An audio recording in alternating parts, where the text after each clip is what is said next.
Panibagong araw, panibagong aralin. Kabanata 20 ang nagpapalagay. Ang ating tatalakayin. Bago ang lahat, bigyang kahulugan muna natin ang ilan sa mga salitang ito. Pangalawang salita ay ang salitang istante. Ang salitang istante ay nangangahulugang cabinet. Pangatlong salita ay ang salitang huwad. Kapag sinabi nating huwad, ito ay nangangahulugang peke o hindi totoo. Pang-apat ay ang salitang lumigalig. Kapag sinabi nating lumigalig, ito ay nangangahulugang gumugulo. At panglima at huling salita ay ang salitang nagpupuyos. Ito ay nangangahulugang nagagalit. Sa Kabanata 20, hayaan niyong ipakilala ko sa inyo kung sino si Don Custodio.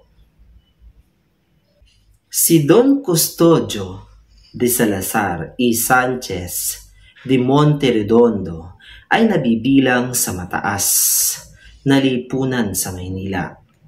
Sinasabing wala siyang kapaguran, bantog, maingat, masipag, palaisip, mapanuri, matalino, mayaman, at iba pa, ilan sa mga katangiang mayroon at taglay niya.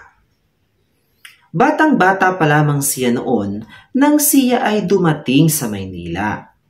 Nakapag-asawa siya ng isang angkang mayaman sa syudad.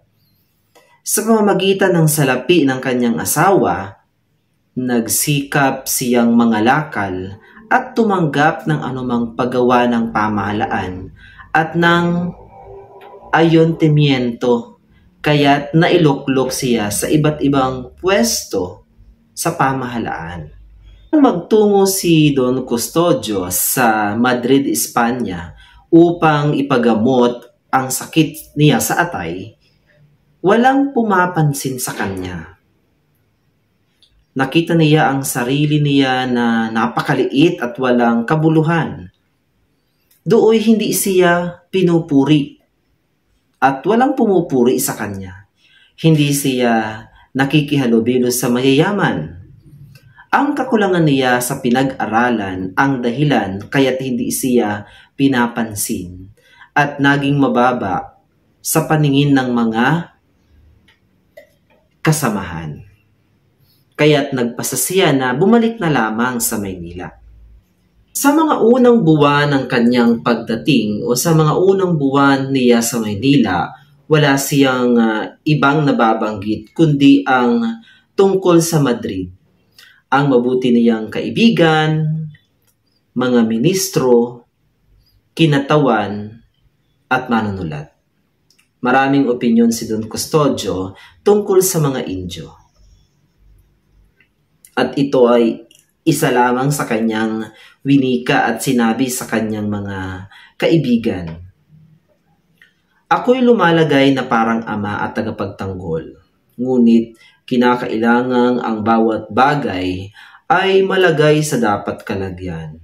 Upang mapaamo ang mga Pilipino, kinakailangang ulitin sa kanila araw-araw na wala silang kakayahan. Iyan ang lihim na karunungan sa pamamahala. At dahil nga sa husay at talino na ipinamalas ni Don Custodio, sa kanya ipinaubaya ang pasya kung itutuloy ba o hindi ang pagpapatayo ng Akademya ng Wikang Kastila. At ito ang maikling nangyari sa Kabanata 20 ang nagpapalagay o ang nagpapasya. Hanggang sa muli nating pagtalakay sa mga kabanata. Paalam!